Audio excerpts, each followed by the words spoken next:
it's good to see you. It's so great to be with everyone again. Yeah, it is. How have you been?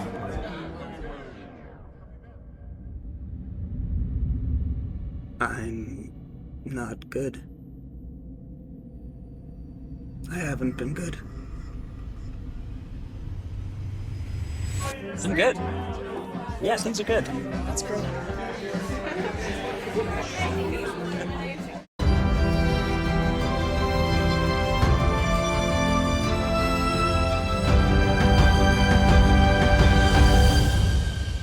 In the heart of America and among the beauty and vitality of Kansas lies a silent crisis, and it's one that touches every corner of our state. This year, we here at WIBW are taking a stand for the mental health of our community, a stand for those who feel unheard and unseen. Kansas ranks last in the nation for mental health care. It's a reality we can no longer ignore. The impact is real, the numbers are growing, and the stories behind them are heart-wrenching.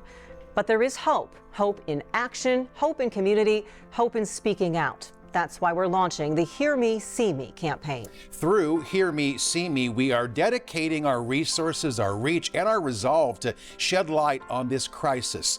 We are here to amplify voices, to share stories, to connect people to the help that they need, but we can't do it alone. We need you, businesses, leaders, individuals too, to stand with us, to say no more suffering in silence, no more standing on the sidelines. Join us in the Hear Me, See Me campaign. Together, we can break the stigma, we can offer support, we can save lives. This is our moment to make a difference in Kansas. Be a part of this change. Hear us, see us, join us.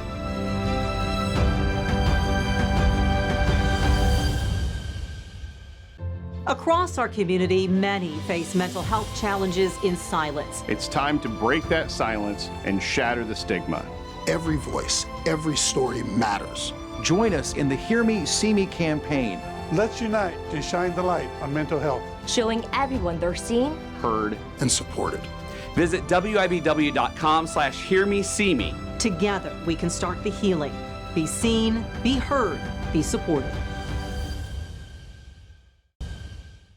Good afternoon and welcome to a special edition of Eye on Northeast Kansas. We are launching a special campaign here at WIBW-TV called Hear Me, See Me. All this year, we'll be shining a spotlight on mental health, raising awareness, erasing stigma, connecting you with resources, and inspiring change along the way too. We start right now with an overview of what mental health is and how communities are working to address it. Please know as we go through this discussion, if you or someone you know is in crisis, you can reach the National Suicide Prevention Lifeline at 988.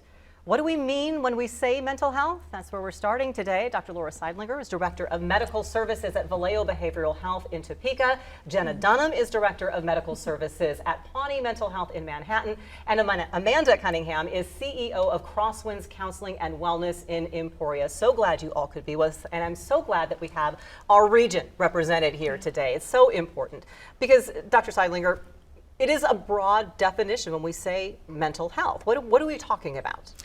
So I'm gonna take it from the other angle because we talk about mental health disorders. They can be behavioral or psychological changes that then can impact other areas of our lives. Our work, our school, our relationships, our peers. And it can be something that can be just very minor, some anxiety, which is a normal emotion, but it helps, it keeps us in check, but it can get out of hand and keep us from doing things that we should be doing.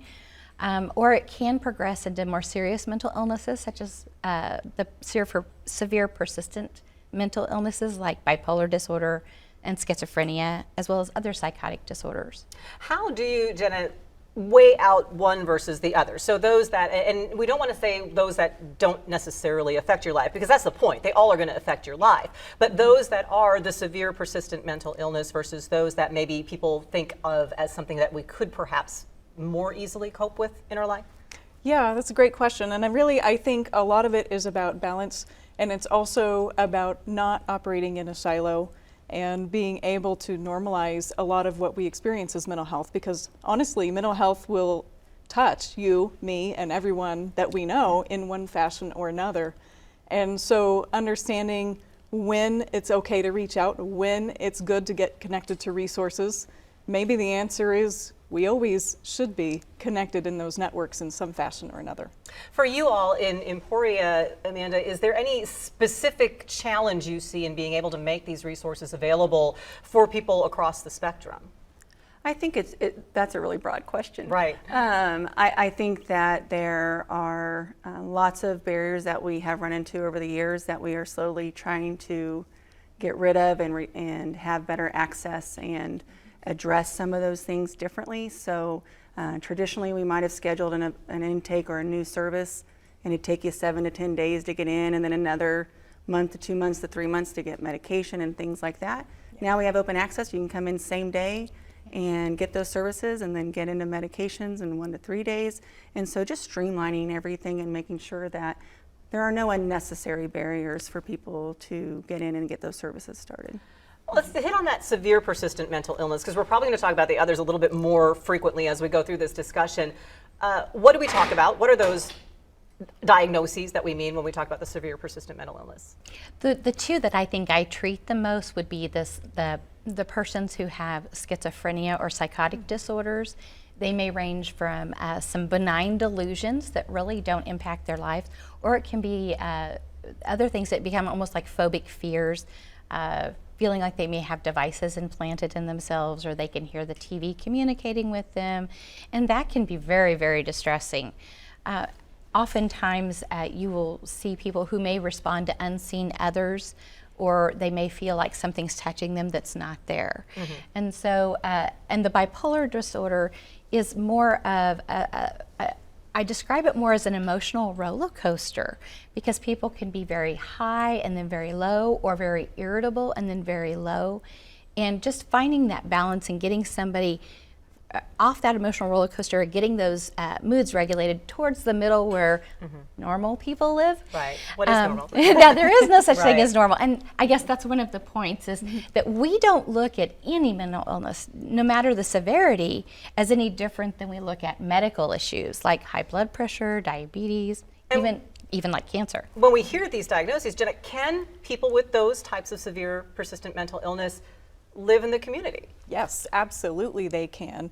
And we are here to help get them the resources and the supports that they need for them to be able to do that successfully. I think one of the biggest barriers that we experience is in the practices that I'm in now is social determinants of health is a huge barrier. And that can impact someone's life. If you can imagine having difficulty with finances, with transportation, and those kind of things, and then also having to deal with mental health being a barrier for you as well, it can make it exceedingly difficult to access things. Mental health affects us all. Let's end the silence with Hear Me, See Me. Be a part of a movement to support and connect. Visit WIBW.com/HearMeSeeMe. Be seen, be heard. Many adults spend most of our waking hours at our jobs, certainly, so it's only natural that our workplace can also impact our mental health. As part of our Hear Me, See Me initiative this year, 13's Madison Bickley looks closer at how area employers are helping employees find support on the job. David, the societal stigma toward mental health has many remaining silent, specifically within the workplace. Some Topeka organizations are implementing ways to create supportive environments that prioritize everyone's well-being.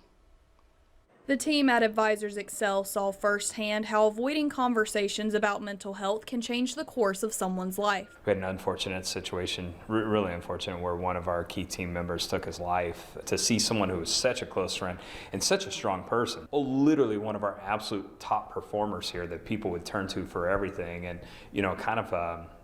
we would always call him our culture ambassador, right? Just everyone here loved him. The tragedy opened their eyes to a growing trend, and it wasn't a good one. So 1 in 5 adults will struggle with a mental health condition this year, and we know that to be true. So that's 20% of our population's walking around struggling.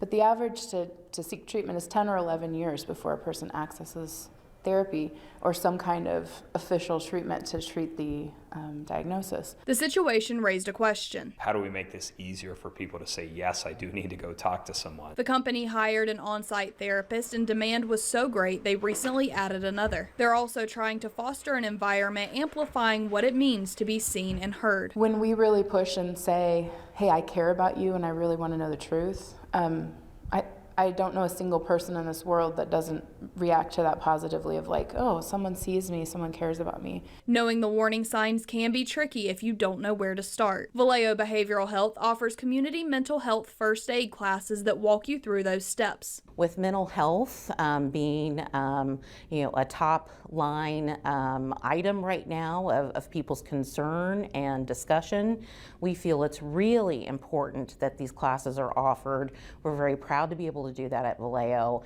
and it does assist you in identifying risk factors. Having those resources better prepares you to provide support and be a voice for those who need it most. If you're in a public setting and you see something that isn't quite right, you know how to engage, de-escalate, and identify maybe what's going on with that person who may be having a mental health crisis. Understanding that we are all human better helps us to walk in someone else's shoes. I just think if all of us lived with the perspective of we don't know what everyone's going through and just maybe gave everyone a little more grace in our interactions with them, that would be a good thing. I just don't want to have what happened to my friend happen to anybody else I care about ever again. If you or someone you know is having a mental health crisis, you can dial 988 24/7 for free and confidential support. You can also find resources at WIBW.com/hearmeseeme. Mental health affects us all. Let's end the silence with Hear Me, See Me. Be part of a movement to support and to connect. Visit WIBW.com/hearmeseeme. Be seen. Be heard.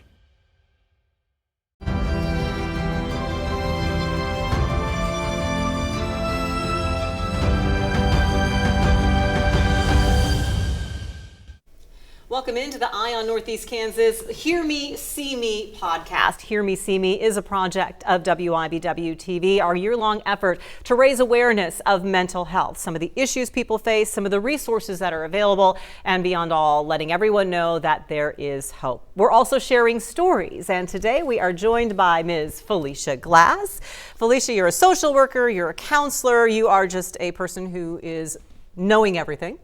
Maybe not knowing everything, but if anybody knows you, Felicia, they know what a positive person you are. I've heard you speak and I'm always motivated by you. How do you come by that positivity? You know, it's a choice every day.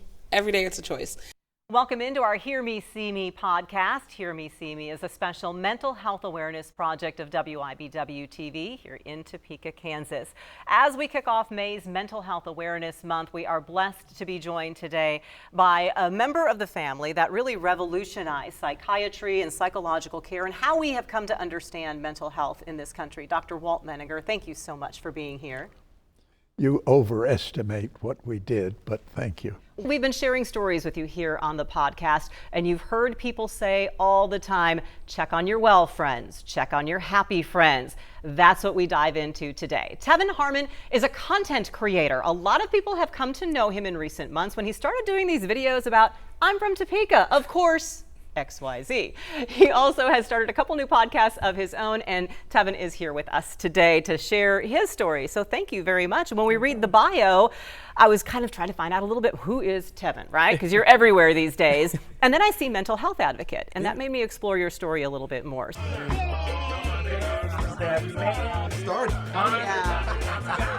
How you been?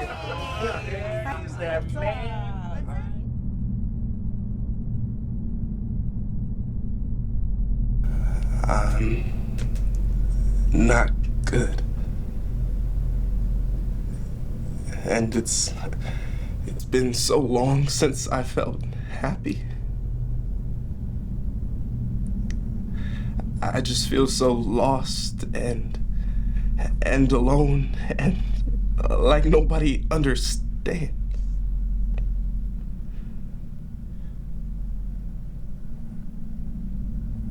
I feel like nobody really hears me. I'm good, how are you? Good, I'm great. Awesome.